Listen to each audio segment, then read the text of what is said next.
Memes jokes చేస్తూ ఎగతాళి చేసేవారిపై మండిపడ్డారు రేణు దేశాయ్. సెలబ్రిటీల పర్సనల్ విషయాలను టచ్ చేస్తూ వారిని బాధ పెట్టే విధంగా మీమ్స్ చేసేవారిని భయంకర వ్యక్తులుగా అభివర్ణించారు. ఈ మేరకు రేణు దేశాయ్ తన ఇన్స్టాగ్రామ్లో ఓ పోస్ట్ చేశారు. ఇప్పుడు అది నెట్టింట వైరల్ అవుతోంది. ఇటీవల ఏపీ ఉప ముఖ్యమంత్రి పవన్ కళ్యాణ్ తన సతీమణి అన్నా లెజినోవా, పిల్లలు అకిరానందన్, ఆత్యలతో సరదాగా దిగిన ఫోటో నెట్టింట వైరల్ అయింది. క్యూట్ ఫోటో అంటూ అభిమానుల నుంచి సోషల్ మీడియాలో కామెంట్లు వెల్లువెత్తాయి. అయితే ఆ ఫోటోని ఉపయోగించి సినీ నటి రేణు దేశాయ్ను అవమానపరిచేలా కొందరు వ్యక్తులు మీమ్స్ రూపొందించారు. దీంతో మీమ్స్ రూపొందించిన వారిపై ఆమె తీవ్రంగా మండిపడ్డారు. కొంతమంది వ్యక్తులను చూస్తుంటే అసహ్యం వేస్తోందన్నారు. ఈ మేరకు ఇన్స్టాగ్రామ్లో ఆమె పోస్ట్ చేశారు.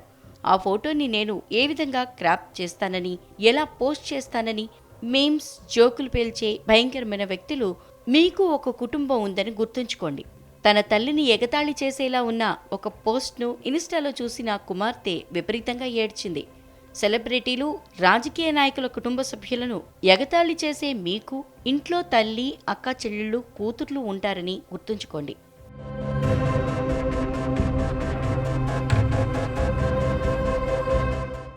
ప్రముఖ వ్యక్తులకు సంబంధించిన సోషల్ మీడియా, ఇంటర్నెట్ అకౌంట్లను సులభంగా యాక్సెస్ చేసి విచక్షణ లేని వ్యక్తులుగా ఎదుగుతున్న తీరును చూస్తుంటే నిజంగా అసహ్యం వేస్తోంది. ఈరోజు నా కుమార్తె ఎంతో బాధ అనుభవించింది.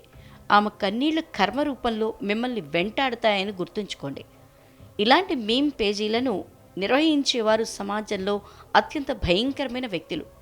ఈ తల్లి శాపం మీకు ఖచ్చితంగా తగులుతుంది. ఈ పోస్ట్ చేయటానికి ముందు 100 సార్లు ఆలోచించాను. అయితే నా కుమార్తె కోసం ఆమె అనుభవించిన బాధను దృష్టిలో ఉంచుకుని పోస్ట్ చేశాను అని రేణు దేశాయ్ పేర్కొన్నారు.